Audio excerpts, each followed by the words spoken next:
Assalamualaikum warahmatullahi wabarakatuh. Allahumma sholli ala Sayyidina Muhammad wa ala ali Sayyidina Muhammad. Sahabat SPD Channel dimanapun berada, semoga kita semua selalu diberikan kesehatan, kekuatan iman Islam, selalu dimudahkan dalam mencari rezeki dan dijauhkan dari segala mara bahaya, selalu ada dalam lindungan Allah Subhanahu wa taala. Amin ya Allah ya rabbal alamin.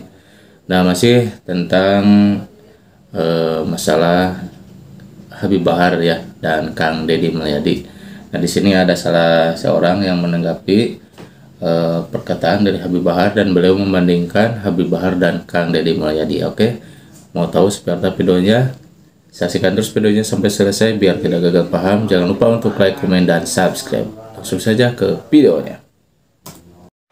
Assalamualaikum warahmatullahi wabarakatuh. Allahumma sholli ala Sayyidina Muhammad wa ala ali Sayyidina Muhammad. Amma ba'du. Sahabat yang masih mencintai negara kesatuan Republik Indonesia, di media sosial sekarang lagi viral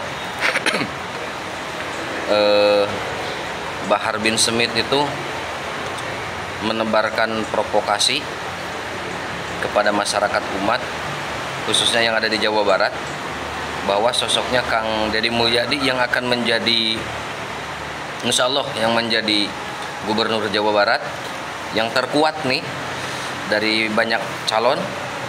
Ya, kita tahu semuanya bahwa Bahar bin Smith bilang bahwa beliau adalah sosok pelopor kemusyrikan dengan membuat banyak patung-patung.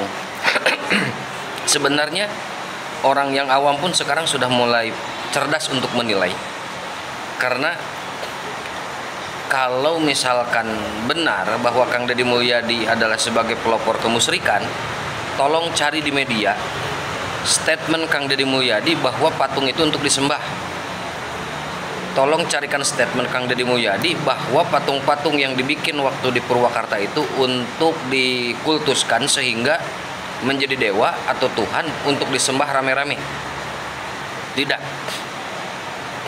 Kalau hakikatnya kita mau mengkaji tentang kemusyrikan, silakan buka di kitab Al-Kabair, itu akan ditemukan banyak faktor yang akan menjadi kemusyrikan. Ilmu itu bisa jadi kemusyrikan, guru itu bisa jadi kemusyrikan, ya, duit, pekerjaan, jemaah pengajian, apapun di alam akwan, dari mulai malaikat sampai makhluk yang terendah, yang terlaknat adalah iblis, semuanya akan bisa menjadi faktor terjadinya kemusyrikan. Itu sahabat. Jadi oke lah, kita objektif untuk menilai dan jangan sampai kita mau dijadikan umat yang terus bodoh, dibodoh-bodohi. Karena yang terjadi di masyarakat, banyak orang yang tertipu karena casing, karena penampilan, karena berimamah, karena bersorban, karena berjubah. Itulah ulama. Tidak. Karena tidak ada satupun keterangan yang qat'i khusus di dalam Al-Quran maupun hadis bahwa yang bersorban, yang berimamah, ya, berjubah itu adalah ulama. Tidak. Yang paling masyhur kita kenal, innama yakhsyallaha min ibadihil ulama, yang punya rasa takut terhadap Allah, takut ngomongnya kalau salah, takut kalau ngomongnya menyakiti hati orang lain, takut apabila bicara justru malah menebar kebencian, takut ngomong di podium dimanapun itu justru menjadikan hati-hati pendengar atau mustami itu jadi buruk, atau jadi busuk, atau jadi benci terhadap siapapun, ya, atau merasa dirinya jauh lebih benar, merasa dirinya jauh lebih suci. Dia takut untuk berbicara, ya. Itu hakikatnya ulama, takut. Jadi kalau benar-benar sudah masuk dan meresapi hakikat yang sebenarnya seorang ulama, tidak akan mudah untuk berbicara, akan disaring, akan sangat hati-hati untuk berbicara. Ini kan apa yang terjadi, kita melihat di fakta di lapangan. Dengan mudahnya melontarkan caci makian, tuduhan, ya, yang sangat tak beradab. Padahal kalau mau misalkan dikaji dan mau dipelajari, atau kita cross check tabayun, melihat fakta dan kenyataan yang terjadi, yang paling banyak membangun masjid daripada Bahar Smith dengan Kang Deddy Mulyadi, saya yakin jauh lebih banyak Kang Deddy Mulyadi membangun masjid. ya, menyantuni yatim piatu, duafa, fakir miskin. Saya yakin jauh lebih banyak Kang Deddy Mulyadi daripada Bahar Smith. Yang paling rajin puasa Senin Kemis dari semenjak remaja tuh Kang Deddy Mulyadi sampai dengan detik ini melaksanakan puasa Senin Kemis. Saya yakin jauh lebih banyak melakukannya Kang Deddy Mulyadi daripada Bahar Smith. Yang membangun jalan buruk, yang busuk, yang rusak itu jalan, itu dibangunkan, dibaguskan. Saya yakin lebih banyak Kang Deddy Mulyadi daripada Bahar Smith. Ya, menyekolahkan anak-anak yang putus sekolah, yang nggak punya biaya.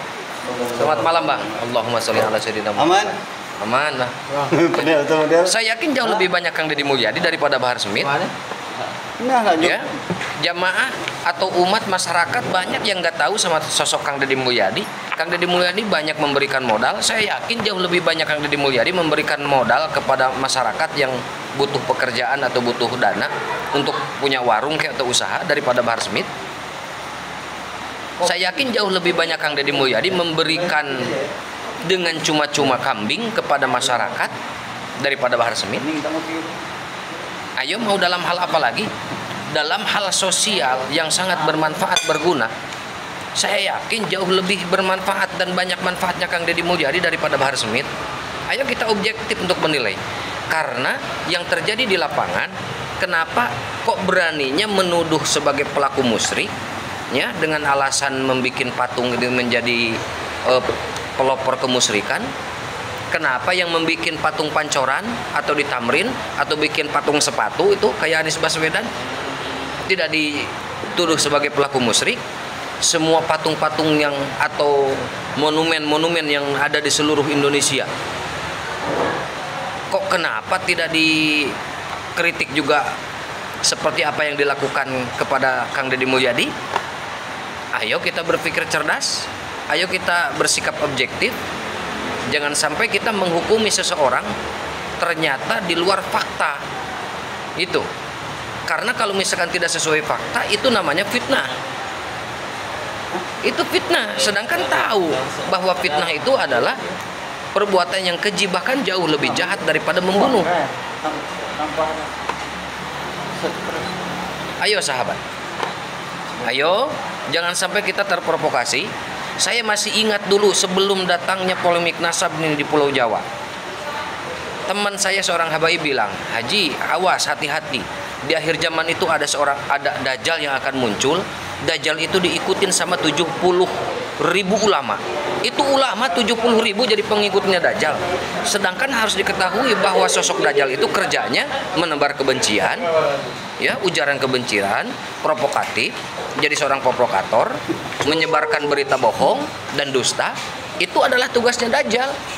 Jangan sampai karena berkedok jubah dan pakai imamah lalu dilabeli ulama ngomong apa saja meskipun itu bohong kita percaya. Bahaya ini.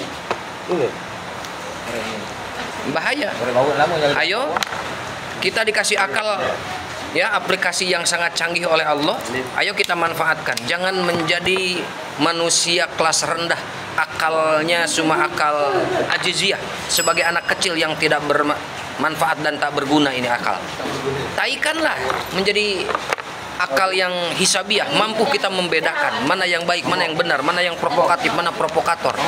Kita objektif melihat apa yang terjadi di lapangan. Oke sahabat, ya, semoga dengan polemik apa yang terjadi di media sosial kita tidak mudah untuk ditipu dan dibohongi, lalu kita tergiring dengan opini yang jahat, ya. Dan di saat kita tergiring dan terbawa sama opini yang jahat, itu adalah salah satu bentuk bagian dari black campaign, kita yang akan rugi. Salam waras, wallahul muwaffiq ila aqwamit thoriq, hadanallahu wa iyyakum ajmain. Wassalamualaikum warahmatullahi wabarakatuh.